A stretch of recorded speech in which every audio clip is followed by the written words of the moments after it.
Differential academy. Yesterday मैंने आप लोगों के साथ 4.1 एक्सरसाइज डिस्कस कर ली थी, 4.2 एक्सरसाइज भी डिस्कस कर ली थी, फैक्टराइजेशन मेथड आपसे डिस्कस कर लिया था। लास्ट क्वेश्चन हम लोग डील कर रहे थे, क्वेश्चन नंबर 6। सो पहले हम इस क्वेश्चन को डिस्कस करते हैं, देन 4.1 की वीडियो पे एक क्वेश्चन में डाउट आया है, हम उस डाउट को क्लियर करेंगे and then we will move towards the 4.4। 4.3 जो कि कंप्लीटिंग द स्क्वायर मेथड को डील करती है, वो मैं भी थोड़ा बाद में करूँगी बिकॉज वो थोड़ा लंबा मेथड है। सो इसलिए पहले हम इसको करते हैं। So welcome. So let us see question number 6 क्या कहता है, आप लोग प्लीज़ ध्यान से देखिए। क्वेश्चन नंबर 6 थोड़ा लैंग्वेज डिफरेंट है इस क्वेश्चन का, ठीक है ना। A cottage industry produces a certain number of pottery articles in a day. एक दिन में वो कुछ पॉटरी आर्टिकल्स बनाती है। It was observed on a particular day that cost of production of each article in rupees was 3 more than the twice the number of article produced on that day. Again इसको पढ़ते हैं, थोड़ा मुश्किल था। ये observe किया गया कि उस दिन एक दिन मतलब ये ऑब्ज़र्व किया गया that cost of production of each article, हर एक आर्टिकल की कॉस्ट, ठीक है, सिर्फ एक आर्टिकल की बात कर रहे हैं ताकि ये फिर और के निकाल सकें। Production of each article in rupees में होगी कॉस्ट, तो was 3 more than the twice the number of article produce on that day. मान लो मेरी कंपनी है कोई और उसमें मैं आप कुछ चीज़ें बना रही हूँ और उस कंपनी में मैंने एक दिन कंपनी पहुँच गई और मैंने जाके ये देखा कि एक दिन में मेरे जितने आर्टिकल बन रहे हैं, ठीक है ना, मान लो मेरे एक दिन में एक्स आर्टिकल बन रहे हैं, ठीक है। अगर मैं एक दिन में एक्स आर्टिकल्स बनाती हूँ, सो लेट अस से हम इसको साथ साथ लिखते हुए चलते हैं बिकॉज ये ओरल ऐसे बोल बोल के इतना क्लियर नहीं होता है। सो ठीक है। So it's a 6th question, let number of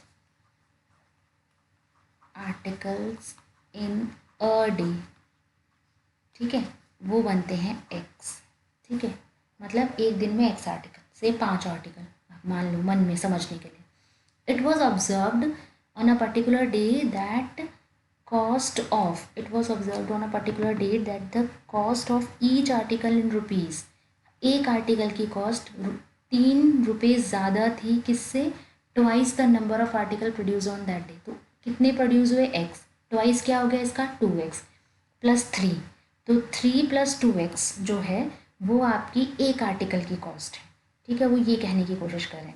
so it says cost of each मतलब one article, cost of one article is 3 more than the twice the number of article produce on that day. तो उस दिन x article produce हुए थे, उनके twice के 3 ज़्यादा जो है वो कॉस्ट है। अब ये कॉस्ट है तो ये किस में होगी, रुपीज़ में होगी। ओके, समझ गए हम। सो ये हमारी कॉस्ट है तो ये हमारी किस में होगी, रुपीज़ में होगी। Twice the number of article if total cost of production on that day is 90। उस दिन जो है टोटल कॉस्ट जो लगी है प्रोडक्शन में वो 90 रुपये लगी है।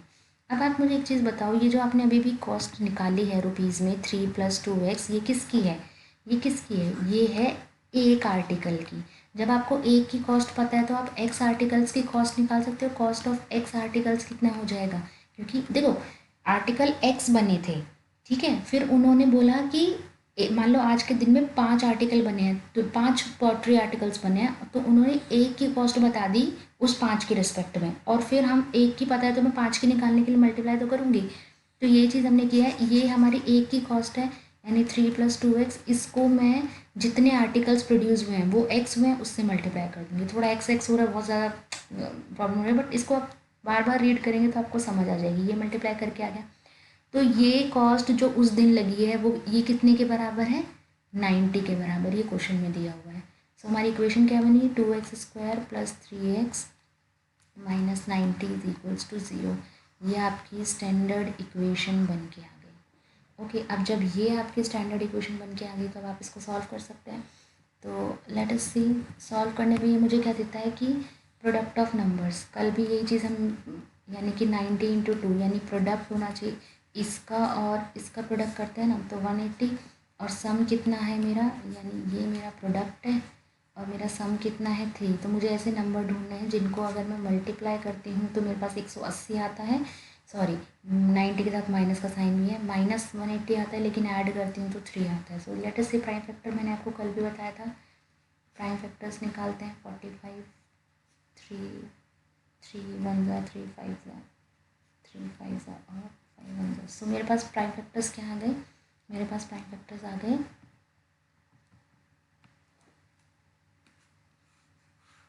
मेरे पास प्राइम फैक्टर आ गए 2 इंटू 2 इंटू 3 इंटू 3 इंटू 5। अब इन्हीं का कुछ कॉम्बिनेशन बनाने की कोशिश करते हैं। जैसे 5 3 ज़ा क्या हो गया 15 और 3 2 ज़ा 6 6 2 ज़ा 12। हाँ ठीक है, 12 और 15 इन दोनों को सब्ट्रैक्ट करेंगे तो 3 आएगा, लेकिन मुझे सही चाहिए क्या, प्लस का 3, यानी कि मेरे पास बड़े नंबर के पास क्या होना चाहिए, प्लस साइन, और छोटे के पास माइनस साइन। माइनस क्यों, क्योंकि प्रोडक्ट क्या है, माइनस का, और प्रोडक्ट कब तभी माइनस होता है जब दोनों में से एक भी नंबर क्या हो, नेगेटिव हो। ठीक है, तो मेरे पास आ गया प्लस -12x एंड +15x। तो मैंने 3x को ब्रेक कर दिया, 2x square -12x +15x is equals to 90। Okay, तो 2x कॉमन लिया हमने, ये हो गया x -6 आ जाएगा यहाँ पे, यहाँ से 2x बाहर लिया, यहाँ से भी 2x बाहर लेंगे, 2 से डिवाइड करें तो 6 आ गया, सॉरी ये -90 है इक्वल टू 0। ठीक है, यहाँ से मैंने 15 कॉमन लिया तो x -6 आ गया is equals to 0। 2x + 15 into x -6, this is nothing, x is equals to -15/2, यहाँ से सॉरी इक्वल टू 0। इसको हमने आगे ये लिखा 2x + 15 is equals to 0, x is equals to -15/2। और दूसरी इक्वेशन मेरे पास क्या बन रही थी, x -6 is equals to 0, so x is equals to 6, ये आ गई मेरे पास। सो x की वैल्यू आएगी 6। ये क्यों नहीं आएगी, क्योंकि x क्या थे, नंबर ऑफ आर्टिकल्स। क्या कभी आपने सुना है मैंने 5/2 आर्टिकल बनाए आज, या मैंने 5/2 टॉफियाँ बनाई आज, ऐसा कुछ नहीं होता ना। सो this is rejected, because number कभी भी किसी चीज़ का फ्रैक्शन में नहीं हो सकता, कोई भी चीज़ नंबर में फ्रैक्शन में प्रोड्यूस नहीं होती। सो 6 इज द आंसर। सो अब हम एक बार हम क्वेश्चन की तरफ चलते हैं। क्वेश्चन में हमसे पूछा क्या गया था, क्वेश्चन में पूछा गया था find the number of articles. तो नंबर ऑफ आर्टिकल्स x थे, x की वैल्यू 6 आ गई। अब हमने पूछा कॉस्ट ऑफ ईच आर्टिकल, एक आर्टिकल की कॉस्ट क्या थी, ये इसके अंदर अगर मैं वैल्यू डाल देती हूँ यहाँ पे x की 3 + 2 × 6 विच इज 6 2 = 12 + 3 15 रुपीज़। एक आर्टिकल की कॉस्ट 15 रुपीज़। और आर्टिकल कितने प्रोड्यूस हुए, 6, तो 15 6 का टोटल कॉस्ट है उस दिन की भी पता चल सकती है अगर पूछी गई हो, लेकिन वो आपसे पूछी नहीं गई है। Okay, I hope this is clear to you. अब हम लोग डिस्कस करते हैं अपनी 4.4 एक्सरसाइज। क्वेश्चन मैं आपके साथ बाद में डिस्कस करती हूँ लास्ट में। ठीक है, 4.4 एक्सरसाइज को अगर हम डिस्कस करें तो यहाँ पे हमारे पास डिस्कशन होता है क्वाड्रेटिक फार्मूला का। ठीक है, क्वाड्रेटिक फार्मूला क्या होता है, देखो फैक्टराइजेशन मेथड एक बहुत अच्छा तरीका है सॉल्व करने का, लेकिन प्रॉब्लम क्या आ गई थी, फैक्टराइजेशन मेथड बड़ी बड़ी इक्वेशंस में बहुत प्रॉब्लम क्रिएट कर रहा था कि हम कहाँ तक सोचें, क्योंकि बच्चा जो ईजिली ये फैक्टर सोचना मुश्किल कर पाता है। जैसे कि 4.2 में आपने बहुत सारे फैक्टर सोचे, मतलब कहीं कहीं पे आपको प्रॉब्लम आएगी, और प्लस माइनस के साइन के साथ तो और भी ज़्यादा प्रॉब्लम आती है। तो there is one more thing जो है, that is quadratic formula. Quadratic formula क्या करता है, आपको डायरेक्टली एक्स की वैल्यूज़ को सॉल्व करने के लिए एक फार्मूला दे देता है, जिससे आपको एक्स की 2 वैल्यूज़ मिलेगी। ठीक है, एक सेकेंड, ये गलत है, यहाँ पे b² होगा। ओके, सो आपकी ये, अब आपको ये बहुत ध्यान रखनी है, ax² plus, sorry I am writing again. ठीक है, this is ax² plus bx plus c is equals to 0, क्योंकि इसके साथ ही बहुत सारा काम होने वाला है। इससे पहले हम लोग डिस्कस करते हैं डिस्क्रिमिनेंट। ठीक है, यहाँ पे दिख रहा होगा आपको डिस्क्रिमिनेंट। इस क्वाड्रेटिक इक्वेशन के लिए हम निकालते हैं डिस्क्रिमिनेंट, और डिस्क्रिमिनेंट का फॉर्मूला क्या होता है, b² - 4ac। b² - 4ac, यानी कि यहाँ से आप b ढूंढो, c ढूंढो, a ढूंढो इक्वेशन में से, और इसमें पुट करो। अब इस ये b² - 4ac बहुत कुछ डिफाइन करता है। डिस्क्रिमिनेंट को हम d भी लिख के चलते हैं। ठीक है ना। सो अब देखो, अब इस डिस्क्रिमिनेंट की वैल्यू क्या आती है, देखो x की वैल्यू आपके पास हो सकता है 1 आ जाए, 2 आ जाए, x की वैल्यू -1 - 2 आ जाए, x की वैल्यू 1 1 आ जाए, x की वैल्यू 0 आ जाए, कुछ भी आ सकती है। तो पहले ना नेचर, ये इसका नेचर है। नेचर मतलब ये पॉजिटिव वैल्यूज़ हैं, ये नेगेटिव वैल्यूज़ हैं, ये सेम इक्वल वैल्यूज़ हैं। ठीक है, ये नेचर ऑफ रूट्स होता है कि रूट्स कैसे दिखेंगे आपको। जैसे ऐसे नहीं होता, जैसे आपको कहीं प्लेस पे घूमना है, आपको उसके बारे में बता दिया जाए कि अरे ये जगह है, ऐसी जगह है, तो वो एक नेचर पता चल जाता है कि भैया अच्छा अच्छा ऐसा है, या किसी बंदे के बारे में आपको पहले से बता दिया जाता है। तो यही चीज़ यहाँ पे है कि नेचर ऑफ रूट्स। तो डिस्क्रिमिनेंट सबसे पहले हमें नेचर ऑफ रूट्स बता देता है कि रूट्स आपकी ऐसी होने वाली हैं, फिर उसके बाद आप क्वाड्रेटिक फॉर्मूला पे जाते हैं और सॉल्व करते हैं। ठीक है, सो नेचर ऑफ रूट्स के बारे में देखते हैं। ये कहता है कि आपके पास क्या है, B square minus four A C, अगर इसकी वैल्यू ग्रेटर देन ज़ीरो आ जाती है then roots will be real. Real roots होंगे। रियल मतलब वो पॉजिटिव हों, वो नेगेटिव हों, वो रैशनल हों, वो इर्रेशनल हों, वो कुछ भी हो सकते हैं। वो इंटीजर हो सकते हैं, वो रैशनल हो सकते हैं, वो इर्रेशनल हो सकते हैं, कुछ भी। B square minus four A C अगर इक्वल टू जीरो जाए, रियल एंड डिस्टिंक्ट। डिस्टिंक्ट मतलब अलग अलग होंगे, ये नहीं कि एक्स की वैल्यू वन वन ही आ रही है। एक्स की वैल्यू अगर वन है तो दूसरी वैल्यू उसकी टू होगी। और आपको ये पता है ना कि दो वैल्यू क्यों आएंगी, क्योंकि हम बात किस में कर रहे हैं, क्वाड्रेटिक में। क्वाड्रेटिक की डिग्री क्या है, दो। डिग्री दो होने का मतलब क्या है कि एक्स के कितने आंसर्स आएंगे, दो। ठीक है, so roots will be real and distinct, integers हो, रेशनल हो, irrational. B square minus four A C is equals to zero, ये क्या कहता है, देखते हैं इसी में वापस। B square minus four A C कहता है इज इक्वल्स टू जीरो, ये कहता है कि टू इक्वल रूट्स होंगे, लेकिन वो क्या होंगे, इक्वल होंगे। यानी अगर एक्स की एक वैल्यू वन है तो दूसरी वैल्यू भी वन होगी, अगर एक वैल्यू टू है तो दूसरी वैल्यू भी टू होगी। उसके लिए डिस्क्रिमिनेंट को क्या होना पड़ेगा, जीरो। अगर डिस्क्रिमिनेंट जीरो से बड़ा है, प्लस का है, तो रूट्स होंगे रियल और डिस्टिंक्ट। तो क्वेश्चन सीधा सीधा ये भी आता है, find the nature of the roots, what type of roots it will have, ऐसा क्वेश्चन भी आता है। अब आता है no roots. No roots, no real roots. देखो अभी तक आपने क्या है, 10th क्लास तक आप रियल नंबर पढ़ते हो। आफ्टर 10th आप लोग 11th में जाओगे तो 11th में आप लोग पढ़ने वाले हो कॉम्प्लेक्स नंबर। कॉम्प्लेक्स नंबर जो होता है वो रियल से ही बड़ा है। ठीक है, सो उस इस ये वाली सिचुएशन आपकी 11th क्लास के, ये आपके लिए बस यहाँ पे इतना ध्यान रखना है, जैसे ही आपके पास लेस देन जीरो आ जाए डिस्क्रिमिनेंट, जैसे ही आपके पास B square minus four A C less than zero आ जाता है, आप बोलोगे कोई रियल रूट एग्जिस्ट नहीं करता, इसलिए हम एक्स की वैल्यू को सॉल्व नहीं कर सकते। ठीक है, this is it. I hope आप लोगों को ये सब समझ आ गया होगा। ठीक है ना, ये है। अब आ जाता है, ठीक है, ये मैंने डिस्क्रिमिनेंट के बारे में बात कर दिया। तो जैसे ही डिस्क्रिमिनेंट के बारे में आप बात कर देते हैं, उसके बाद आपके पास आता है नया चीज़, दैट इज कि क्वाड्रेटिक फॉर्मूला। मान लीजिए अगर आपके पास ये एग्जिस्ट करता है ना, दो सिचुएशन आती है, ग्रेटर देन जीरो वाली और greater than equal to zero वाली सिचुएशन आ जाती है। मतलब डिस्क्रिमिनेंट जो है जीरो से बड़ा है और डिस्क्रिमिनेंट जो है, ये बात में अब कर लेंगे। Is it possible to design a rectangular mango grove whose length is twice its breadth and area is 800? जिसकी लेंथ ब्रेथ के ट्वाइस है, यानी मुझे ब्रेथ पता होनी चाहिए, और अगर मुझे ब्रेथ ही नहीं पता होगी तो फिर मैं कैसे सॉल्व करूँगी। सो लेट अस से अपना वही फंडा, ब्रेथ को क्या मान लेते हैं, ब्रेथ इज एक्स। अगर ब्रेथ एक्स है तो लेंथ क्या हो जाएगी, 2x। सो 2x हो जाएगी, और अगर 2x इंटू एक्स करेंगे तो वो क्या हो जाएगा, मतलब लेंथ इंटू ब्रेथ करेंगे तो वो क्या हो जाएगा, हमारा एरिया हो जाएगा। और एरिया को मल्टीप्लाई करके फिर हम इक्वेशन बना सकते हैं। सो लेट अस सी ये क्या कहने की कोशिश कर रहा है। It says that is it possible to, so question number 3, let breadth is equals to x in metre only, because area metre में दिया हुआ है। Length is equals to 2x, then area is equals to length into breadth, which is 800 is equals to 2x into x, which is 2x square minus 800 is equals to 0। 2 को common ले लेते हैं, 2 से through out divide कर देते हैं। सो देखो divide ऐसे हो रहा है, मैं तुम्हें फिर भी एक बार बता देती हूँ। दिस इज दोनों साइड डिवाइड होता है। सो ये x square minus 400 is equals to 0। So x is equals to 400 root में। ठीक है, रूट में आ गया, सो एक्स प्लस माइनस पे आएगा, x is equals two plus minus 200। तो क्या एक्स इक्वल्स टू माइनस 200 आप ले सकते हो, नो। क्यों, sides can not be, side कभी देखिए रेक्टेंगल की negative, sides can not be negative. So final answer is x is equals to 200। तो आप ना किसी भी चीज़ को रिजेक्ट करो, उसका कारण दो कि क्यों रिजेक्ट करो। सो हमने लेंथ निकाल दी, कितनी आ गई हमारी, x is equals to 200।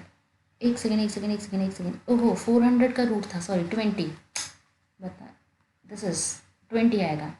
So x की वैल्यू इज़ 20, ठीक है। 400 को आप 20 इंटू 20 लिखते हैं ना।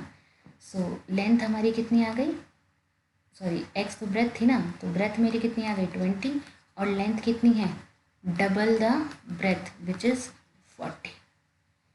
Okay, I hope this is clear. Question number 4 को पढ़ते हैं। क्वेश्चन नंबर 4 क्या कह रहे हैं, it says that is it the situation is possible if yes find there present edges, ठीक है। ओके, इसमें ना आई गेस कोई एक क्वेश्चन शायद मुझे लग रहा है कि मिसिंग है। मैंने 5 क्वेश्चन या कुछ एक क्वेश्चन नहीं है, ठीक है, मैं इसको देख लूँगी and then I discuss in 4.3। जब मैं 4.3 डिस्कस करूँगी ना तब मैं इसको डिस्कस कर लूँगी। सो इट सेज दैट कि is it possible, is the situation possible, if so determine their present ages. Sum of the ages of two friends is 20 years. दो फ्रेंड्स हैं जिनकी एज का सम जो है वो कितना है 20 ईयर्स है। 4 years ago the product of their edges was 48। Okay, यानी कि दो फ्रेंड्स हैं जिनकी एज का सम कितना है आपके पास 20। सो लेट एक फ्रेंड की एज को हम क्या मिलते हैं, let one friend age, sorry मैं इंग्लिश थोड़ी वैसे लिख रही हूँ, first friend's age is equals to x years, और दूसरे की क्या हो जाएगी, सम कितना है हमारे पास 20 ईयर, और दिस इज प्रेजेंट एज है भाई, और सम कितना है 20। Then other friend age, second friend की एज कितनी हो जाएगी, second age is 20 minus x, 20 minus x years हो गया, ठीक है। अब वो बोलता है 4 ईयर्स अगो, 4 ईयर्स अगो, यानी कि 4 साल पहले फर्स्ट फ्रेंड की एज कितनी हो गई, एक्स माइनस 4, अगो मतलब पहले। सेकेंड फ्रेंड की एज कितनी हो गई 20 माइनस एक्स माइनस 4, मतलब जो आज की एज थी ये, इसमें से 4 माइनस कर दिए तो कितना आ गया 20 माइनस 4 16 माइनस एक्स ईयर्स, और इनकी 4 ईयर्स अगो वाली पहली एज जो थी उसका डिफरेंस कितना था, डिफरेंस इज 48 ईयर्स, ठीक है। यानी वो सॉरी प्रोडक्ट, यानी x minus 4 multiply by 16 minus x is equals to 48। This is, इसको सॉल्व करते हैं, ये हो गया 16x माइनस एक्स स्क्वायर, ठीक है, and this is minus minus plus 4x and 16 4 ज़ा 64 minus 64 is equals to 48। I hope I haven't done any mistake, ठीक है। So this is minus x square plus 16 plus 4 20x minus 64 minus 48 is equals to 0। This is minus x square, sorry plus x square plus minus 20x plus sign change कर दिया मैंने, मतलब minus common ले लिया है, ठीक है, is equals to 0। अब आप इस इक्वेशन को सॉल्व करिए, ठीक है। इसको सॉल्व करेंगे, मतलब पहले उन्होंने पूछा क्या ये पॉसिबल है, पॉसिबल होने के लिए हमें चेक करना पड़ेगा। सो यानी कि बी स्क्वायर, हो सकता है कोई कैलकुलेशन मिस्टेक हो, प्लीज़ एक बार चेक कर लीजिएगा। सो बी की वैल्यू कितनी है यहाँ से -20, ए की वैल्यू कितनी है 1, और सी की वैल्यू कितनी है 112। So this is -20 whole square minus 4 into 1 into 112। So देखो ये कितना आ रहा है 400। सो दिस इज 4 2 ज़ा 8, 4 1 ज़ा 4, 4 1 ज़ा 4, दिस इज लेस देन 0 -48। तो क्या पॉसिबल है, रूट्स ही नहीं है, एक्स की वैल्यू ही नहीं है, हमने एक्स को क्या लिया था एज लिया था, वो पॉसिबल ही नहीं है, तो ये भी पॉसिबल नहीं है। So this completes your 4.4 exercise with the quadratic formula. Guys if you are having any doubt you can write it in the comment box. Videos देखिए अच्छे से, जो कोई भी डाउट लगता है, किसी कॉन्सेप्ट में ऐसा लगता है प्रॉब्लम है, या आपको लग रहा है कोई चीज़ गलत हो है, तो please ask for it, okay ना। सो अब आपका आता है डाउट, जो कि 4.1 का पूछा गया है। So doubt is, let me see, this is the, हाँ दिस इज द, इसी में आपका आया है सेकेंड क्वेश्चन का 4th पार्ट डाउट था। A train travels a distance of 480 kilometre. तो they are saying in this question कि एक ट्रेन है जो कि डिस्टेंस चलती है 480 किलोमीटर एक यूनिफॉर्म स्पीड के साथ, ठीक है। आगे वो बोलते हैं if the speed had been, if the they are saying if the speed had been 8 kilometre less. देखो उन्होंने बोला स्पीड को 8 किलोमीटर कम होती है अगर, लेकिन आपको प्रेजेंट तो पता होनी चाहिए, जब भी तो आप कम करोगे ना। सो लेट अस से लेट प्रेजेंट स्पीड, मतलब जो नॉर्मल स्पीड है, let speed of the train, ठीक है ना, नॉर्मल स्पीड ऑफ ट्रेन जो जिससे वो चल रही थी is x kilometre per our, ठीक है। सो ये आपका डिस्टेंस है नॉर्मल, ये नॉर्मल सिचुएशन में है, और ये रिड्यूस्ड सिचुएशन में जब आपकी चेंजेस हो चुके हैं, ठीक है ना, चेंजेस सिचुएशन में 480 किलोमीटर, ठीक है। सो वो क्या कहता है कि डिस्टेंस कितना है 480 और स्पीड कितनी है आपकी x kilometre per hour. So आपके पास एक फॉर्मूला आता है speed is equals to distance upon time. बस अब आपके पास कमी किस चीज़ की रह गई है, टाइम की। सो टाइम निकाल लीजिए। टाइम क्या हो गया बेसिकली डिस्टेंस अपॉन स्पीड, इसी फॉर्मूले को घुमा के लिख दिया मैंने, यानी कि डिस्टेंस क्या हो गया मेरा 480 अपॉन x, ये मेरा टाइम आ गया। बताइए कोई प्रॉब्लम यहाँ तक? सिर्फ इस फॉर्मूले का यूज़ है इसका, speed is equal to distance upon time, time को उधर ले गए स्पीड को इधर ले आए, क्योंकि टाइम की वैल्यू निकालनी है, ठीक है। अब आ जाते हैं रिड्यूस पे। सो वो बोल रहे हैं अगर हम न्यू स्पीड जो है वो 8 किलोमीटर लेस ले लेते हैं, यानी x minus 8 kilometre per our, new speed हमने ये ले ली, ठीक है।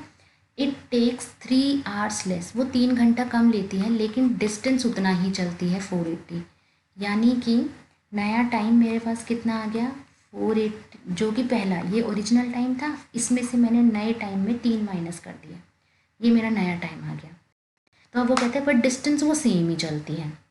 अच्छा जी, डिस्टेंस वो सेम ही चलती है, यानी कि अब आप ये देखिए डिस्टेंस का फॉर्मूला क्या होता है, distance is equals to speed upon time, ये फॉर्मूला था, ठीक है।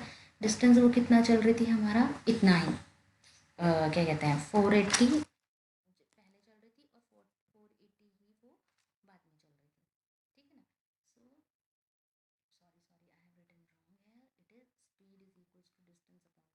सो क्योंकि यहाँ पे मेरा डिस्टेंस जो है वो एक कांस्टेंट है, वो चेंज नहीं हो रहा, तो इसलिए हम डिस्टेंस की वैल्यू देखते हैं which is speed into time. तो अब मेरी डिस्टेंस तो 480 ही है, नई स्पीड क्या हो गई x माइनस 8 हो गई, और नया टाइम क्या हो गया 4, नए के रिस्पेक्ट में सॉल्व कर रही हूँ मैं, ठीक है ना।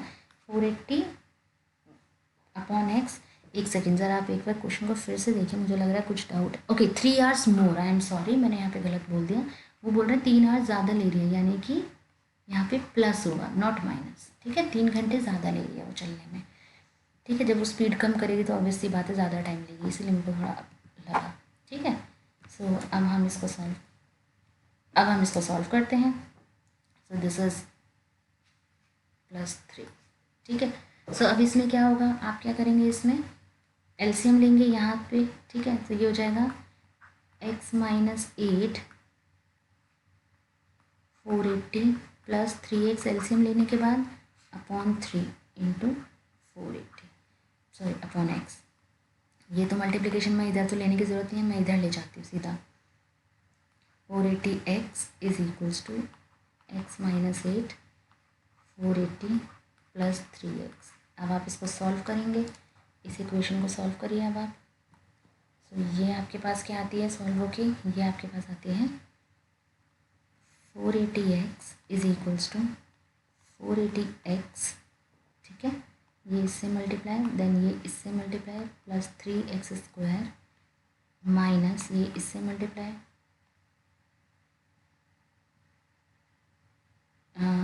ये आ गया आपके पास 3840 और ये इससे मल्टीप्लाई, ठीक है। सो ये और ये तो कैंसिल हो जाएंगे बिकॉज सेम साइन है, ऑपोजिट साइड पे है।